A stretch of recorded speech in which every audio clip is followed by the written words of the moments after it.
It's weird to look at your voting record because on matters like stem cell research and choice and a whole bunch of other things, you look very much like a Democrat, and then in other areas you look very much like a Republican. What determined your party of choice when you were a kid? I know you grew up in Wichita, Kansas, Bob Dole's hometown. I can't believe that's the reason you became a Republican. I became a Republican because the city of Philadelphia was very corrupt when I was an assistant district attorney. I was a JFK Democrat, and I was asked to run on the Republican ticket, which I did. I kept my Democratic registration, and I won in an upset victory, and then I tried to bring back the second major party. You need competition in politics, and Philadelphia still doesn't have the competition. But I feel comfortable as a moderate Republican, and I vote my conscience. One of the rock-bed parts of our democracy is separation of power, and I think senators are supposed to be independent, and I am. So you were a registered Democrat when you were running as a Republican? That's right. I checked the law and found I could do that, and I don't think there's any. Fiorello LaGuardia said a few decades ago, there's no Democratic or Republican way to sweep the streets, and that applies to law enforcement, and it applies to medical research, and it applies to battling cancer. Were there many Jews in Wichita, Kansas when you were growing up? Not too many, but we moved to Russell, which is a town of 5,000 people. That's Bob Dole's hometown. Mm-hmm.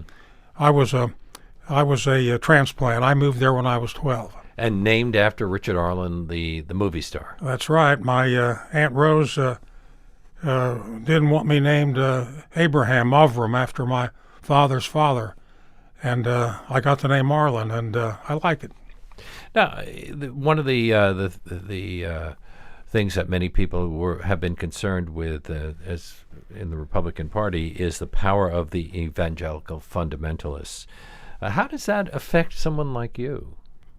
Well, I go my own way. When the school prayer came up, and there was an overwhelming majority on the polls for school prayer, I was opposed to it. I heard school prayers when I was going to grade school, and I felt uncomfortable, and I opposed President Reagan and the school prayer initiative.